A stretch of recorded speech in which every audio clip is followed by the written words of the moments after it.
We just saw Kingsman, The Secret Service, and the way this show works is I take my friends, we go see a movie, we review it in the car, and then we have a discussion. The review part is spoiler-free, so if you're on the fence or looking for a recommendation, you can watch the first part without spoilers, find out if we recommend it or not. And then if you have seen the movie or don't care about spoilers and just want to hear everything, watch after that, and we'll get into the discussion and talk about everything we saw. Kingsman is a half serious, half spoof kind of spy movie. Very firmly tongue-in-cheek style of movie, but it has real stakes and it has some pretty gruesome violence in it. So it's a good time at the movies if you're okay with the violence, with things kind of being over the top and ridiculous. And mild nudity. And nudity.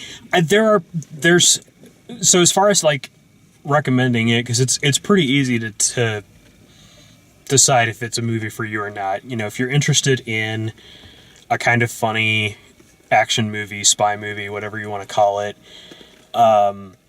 you just need to know that it's uneven in terms of there are scenes that are way, way more violent than everything else in the rest of the movie. There's scenes with way, way more nudity or sexual, whatever you want to call it, than the rest of the movie. So the tone's kind of all over the place. I can see where some people would enjoy everything about the movie except for one scene and they get super offended.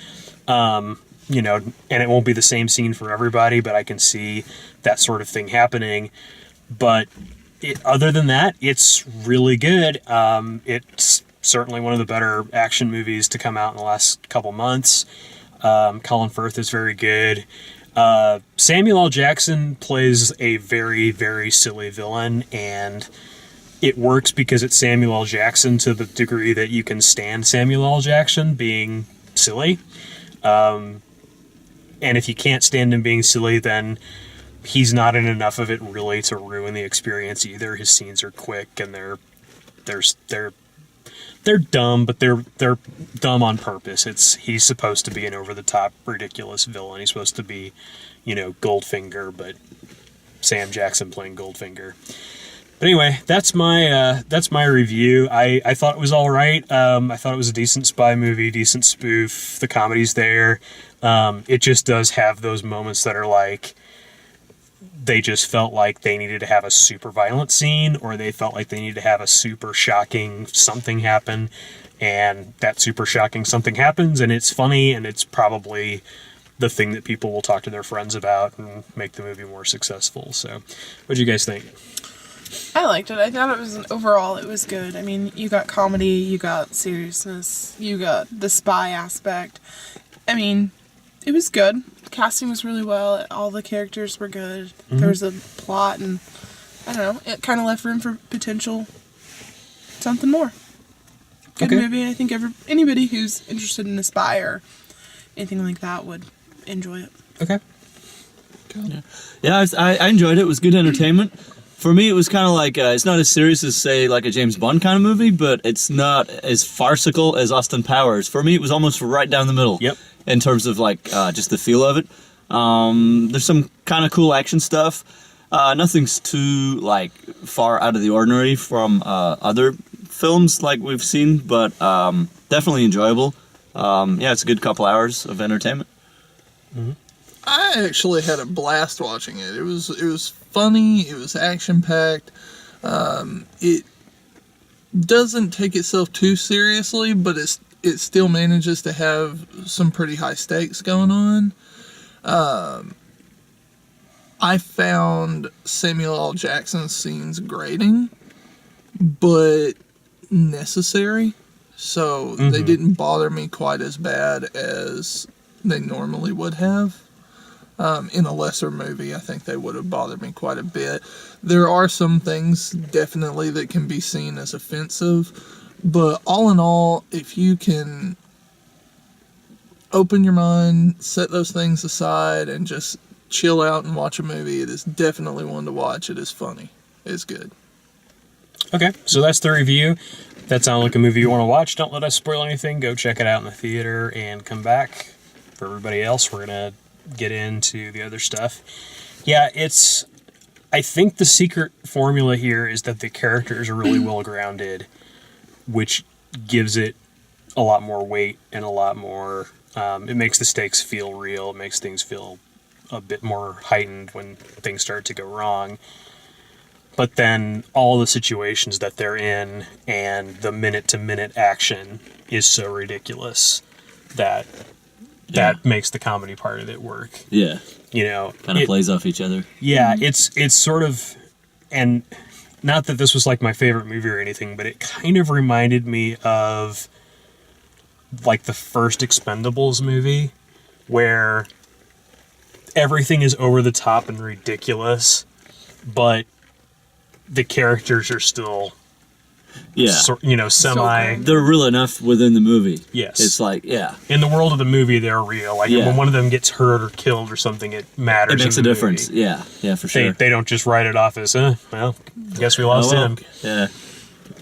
Well, they don't really kill anybody in Expendables 1. They kind of, like, you think people die and then they come back at the But you end. know what I'm saying? Like, they still, they don't brush it off. They just go to The Hague.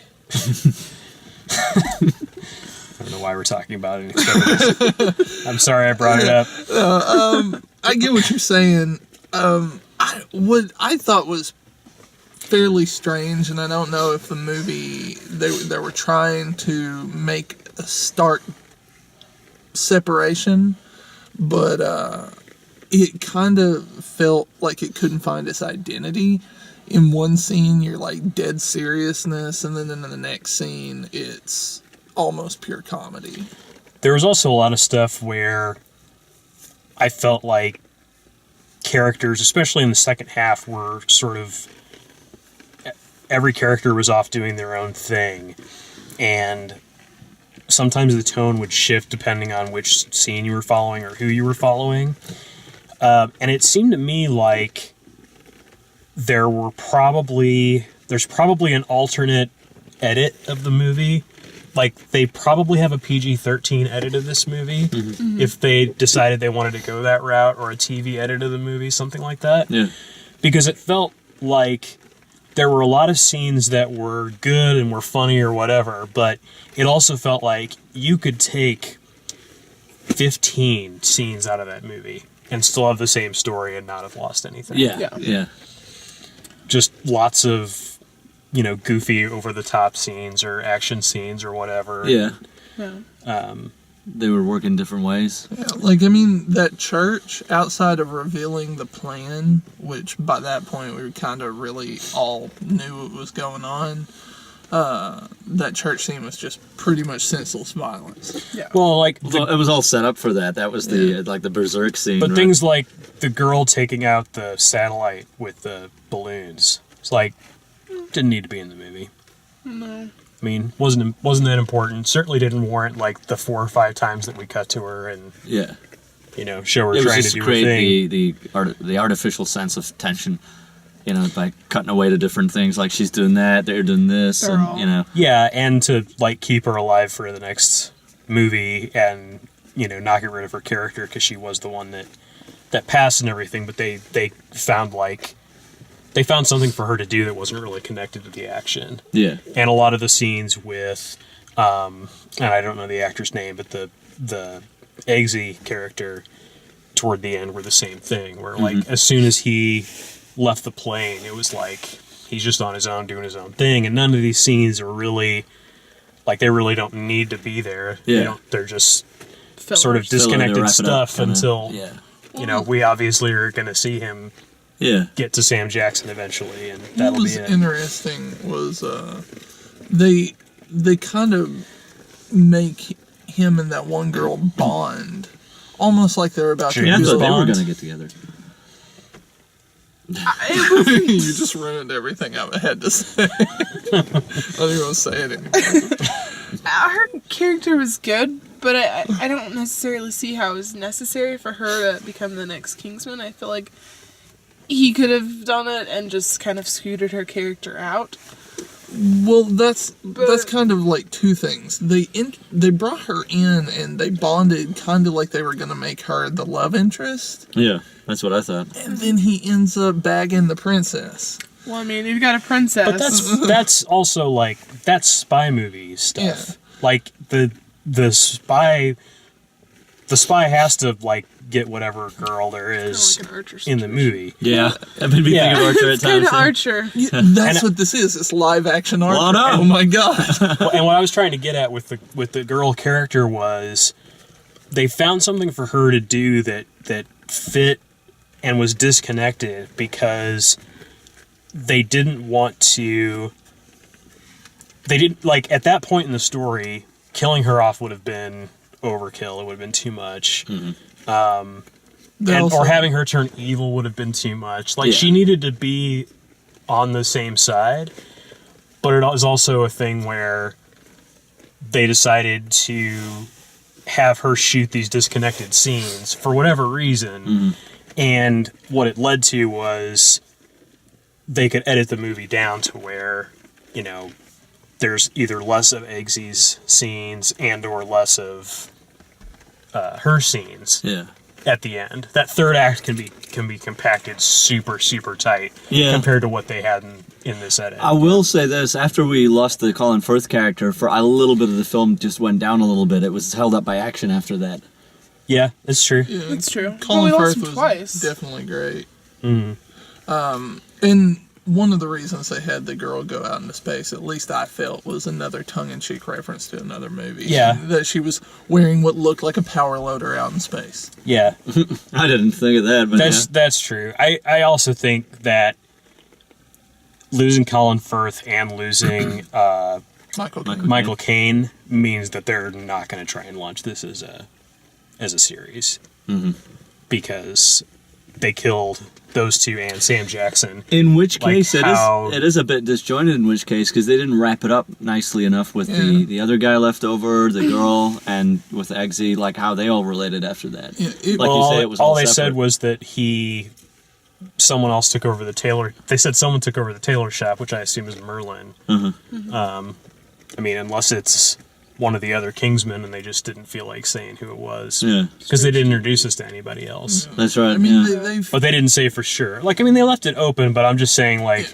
if they did another one, you know, it would be hard to, like, bring in a new character that we're supposed to respect the way we respected Colin Firth. Yeah, sure. Yeah, I mean, they built this movie all the way. It seemed like they were setting up for a series, and especially the way it ended, it kind of made it feel like The there's gonna be Swedish, another one. this is like Russian. that was what you thought it was. Like, how do you mean they set it up for a? Well, like they have to rebuild the Kingsman. And, like, they made reference that he's got a new job, that somebody's obviously rebuilding the Kingsman. Somebody's got to. So, Yeah. I don't know. Like, why build up these two characters, especially the fact that... you know Which what I two mean? characters? The main guy and the girl. The girl is a throwaway character to me. Yeah, she doesn't really have much. I don't care depth about her in at all. character. Yeah, what I'm saying is, like, they built her through the movie like, oh, well, she's probably going to have a lot more to do in movie number 2. Right, yeah. But do we want that? Like, Straight to DVD. that's the thing. Do I want that? I don't know. I don't know if I really want. Honestly, I wonder if that's the pressure that's on a filmmaker by the studio in terms of, because they don't know how box office is going to do. Maybe Yeah. they have to leave these little hooks in there just in case they want to like have something to drag into a second one. You know, Yeah, and I'm sure they have pressure to like With add it these little doing- bits into the film. with it doing as good as it is, you know, they're probably already at work on a sequel.